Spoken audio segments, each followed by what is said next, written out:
en el aspecto de dentistas y obviamente de profesionales de la salud que tú ves, ¿cómo perciben ellos el uso de este tipo de herramientas? ¿Realmente hay un miedo, hay algún tipo de temor que tú hayas identificado o al contrario, ¿no? Están como emocionados de poder utilizar este tipo de tecnologías? La mayoría creo que está emocionada. O sea, yo creo que sí, o sea, la verdad, y si vas al rubro odontológico, mira, un ejemplo claro es lo que se llama alineadores invisibles en ortodoncia, ¿no? Entonces, es un cambio de tecnología. Antes usabas tus brackets y cambia la tecnología, ¿no?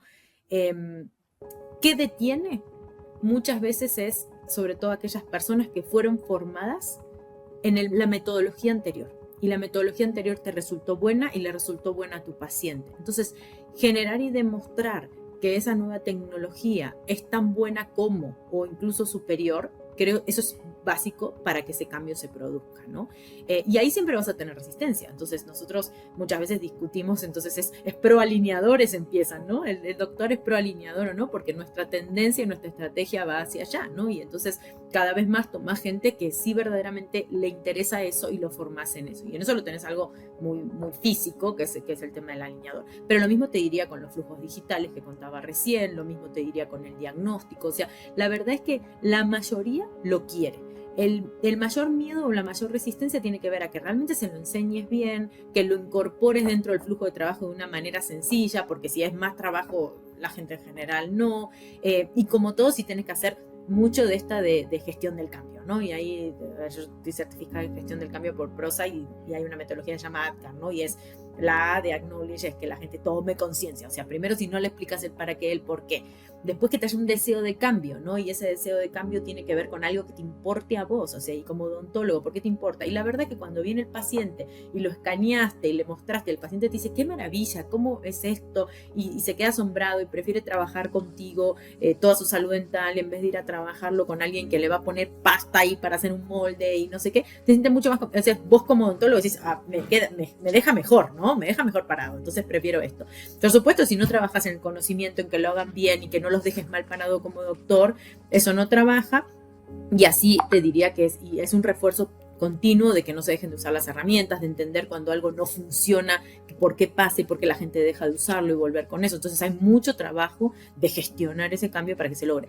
Pero la realidad es que si vos me decís, ¿hay cierto deseo? Sí hay cierto deseo. O sea, excepto aquellas personas que no tienen la menor idea y le viniste con algo que no sabía ni que existía y que está muy formado en algo anterior y ahí es donde tardas mucho más. Incluso gente que te dice, no, o sea, esto es lo que quiero, ustedes se volvieron locos, me voy porque esto así no se hace odontología, ¿no? Entonces, eso sí, o sea, te voy a decir, sí ha pasado y hemos tenido conversaciones muy duras con respecto a eso, pero en general lográs con mucha información, con mucha paciencia y ahí sin cero tecnología, es conversación uno a uno con las personas entendiendo por qué le da miedo, por qué no quiere, por qué resiste.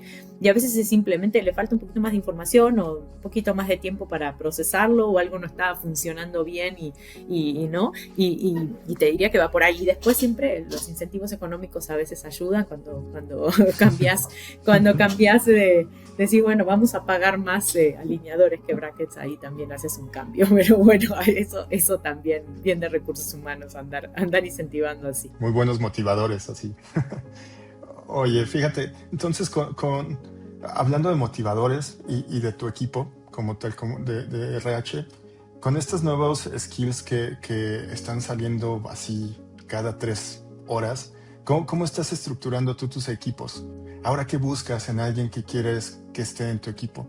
Ahora, ¿cuáles son este tipo de habilidades relacionadas ahora a tecnologías que tú dices, oye, mira, pues está increíble todo lo que traes de background de RH, pero también necesito que sepas X, Y o Z? ¿Cómo tomas eso? Mira, todavía no te diría que es como el requisito que sepa tecnología, pero la realidad es que sí me pasó y estaba en entrevistas ahora, que vos decís, viene alguien con mucha experiencia, me pasó, pero tal cual, alguien con muchísima experiencia en recursos humanos, de grandes empresas, muy senior, y vos decís, bueno, me sirve, va a tener todas las conversaciones, va a entender todos los procesos. Y en eso me cruzo con otra persona que venía incluso del mundo startup, que quizás había estado en ciclos muy cortos y no había tenido la posibilidad de implementar algo y ver cómo eso crece y mejora, pero me hacía acordar a Soto cuando me hablaba de Zapier todo el día y la realidad es que andaba conectando una cosa con otra y por distintos motivos por ahí no era, o sea, no sé si voy a elegir a esta persona, a la otra, o cuál voy a elegir, o ninguna, pero la realidad es que sí te pones a pensar y decís, bueno, esto me agregaría muchísimo valor. Lo que yo sí creo es que tiene que haber una disposición a la tecnología, a gente abierta o que le esté intrigando, o aunque sea tenga esta cosa de decir, mira, me metí, la verdad que me cuesta porque no sé, pero ya intenté conectar o lo vi.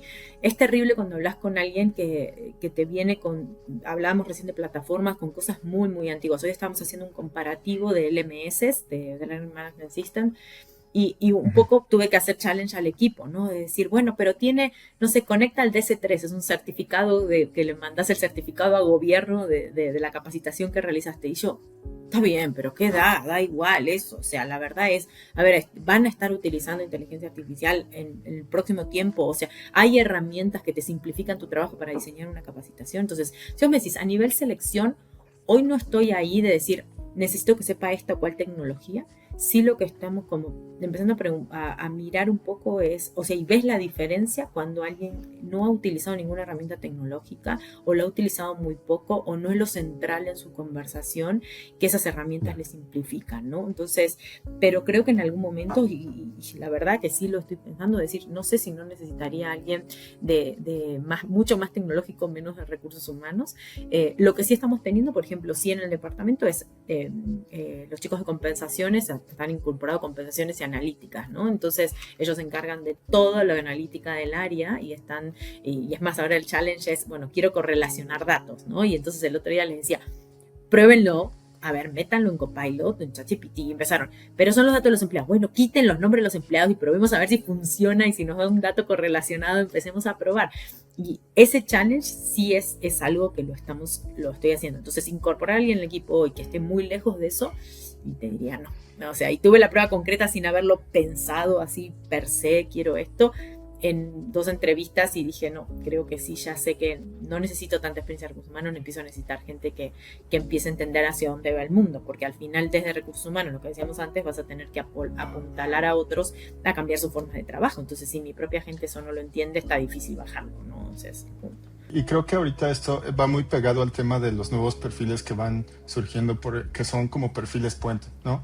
Uno de ellos pueden ser los automator, hablando de Zapier, por ejemplo, que son estas personas que están en medio de procesos, que entienden tecnología, que tal vez no son desarrolladores al 100, pero se pueden incluir en tu equipo codo a codo y ayudarte a estructurar procesos, automatizar, a meter agentes de IA y tener este rush más grande de efectividad en el día a día.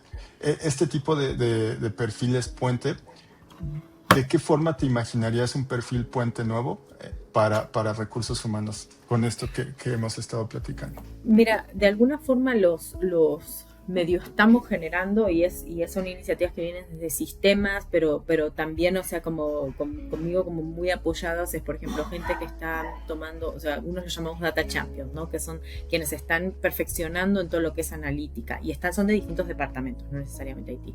Otros que se metieron con automatización de procesos a través de Fluxus, ¿no? Entonces, y tomaron toda la certificación para hacer. Entonces, hay gente de departamento de normatividad, del departamento de legales, del departamento de marketing, que lo que hacen es aplicarlo, ¿no? Entonces, ahora lo que estamos viendo es cómo incentivas a que esa gente tenga sus champions y decir, bueno, vamos a implementar, no sé, el nuevo proceso de tal con esta herramienta de automatización. Entonces, al final es cómo vas cambiando los perfiles que tenés para que se vayan adaptando en eso. O sea, la verdad que sí, yo lo pienso más como distribuido en distintos departamentos donde tenga gente que está empezando a incorporar tecnología. La realidad es que creo que va a ser al comienzo, después lo vas a recién, ¿no? Un poco hablando del PowerPoint y demás, decís, bueno, o sea, hoy la verdad, y a tu pregunta anterior, es cada vez más vas a necesitar gente que ya tenga esas herramientas incorporadas, ¿no? O sea, ya no le vas a pedir a ver si sabe usar PowerPoint y Excel, en realidad vas a ver si sabe conectar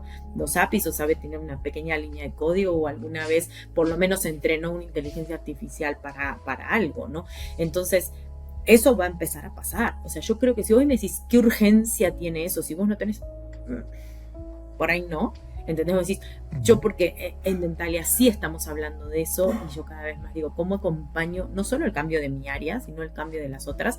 Si eso no empieza a pasar. Entonces, hoy la presión en mi equipo todos los días es, ¿y qué de esto? Y leyeron este artículo. Y a veces, hace 2 años yo empecé a hablar de esto, fue muy gracioso, porque cuando entré, estaba enloquecida con ChatGPT, ¿no? Salió al poco tiempo, empecé a usarlo, yo estaba como loca y no entendía bien cómo, hasta que le empecé a dar la vuelta. Y les decía y me miraban como, no sé qué estás hablando, no molestes, tenemos muchas cosas que hacer. Y teníamos muchas que hacer y este año empezamos muy serio con inteligencia artificial. Y tuve un ejemplo muy gracioso con el área de atracción de talento. Yo les había pedido, estábamos con muchos problemas para elegir determinados especialistas en una zona, en Hermosillo, me acuerdo. Y les dije, bueno, a ver, empiecen a mapear cuántos hay en la zona. O sea, y a cuántos contactamos. O sea, a ver si son pocos o qué pasa. Y se tardaban, cada vez que pedí una cosa así, se tardaban 2-3 semanas. Y un día ya me enojé, ¿no? Y entonces les dije, compartí pantalla, abrí mi ChatGPT, tiré un prompt, tardó un poco porque le puse Deep Search y al rato salen todos los que había en las distintas búsquedas. Y nos tardamos nada, ¿qué fue? 5 minutos. A partir de eso ahora hacen todo entre Copilot y ChatGPT. Antes usaban mi ChatGPT Pago, ahora usan Copilot. Pero fue una demostración clara de si no incorporas esto, tardas 15 días en hacer algo y ni siquiera lo hiciste profundamente y te retrasaste en un montón. Y en esto tardamos 5 minutos y resolvimos la inquietud y resolvimos el problema que teníamos de discusión interna de si había o no había gente, ¿no? Entonces, la realidad es que creo que va un poco por ahí, o sea, vas a necesitar forzar a que todos los perfiles vayan más rápido en la ejecución de sus tareas. Y si no incorporan esas herramientas, va a ser una locura, ¿entendés? O sea, ese es el punto que creo. O sea, vas a tener que acelerarlo o vas a tener que incorporarlo o individual o como empresa, hacer ese upskilling o no te va a servir la gente, en definitiva.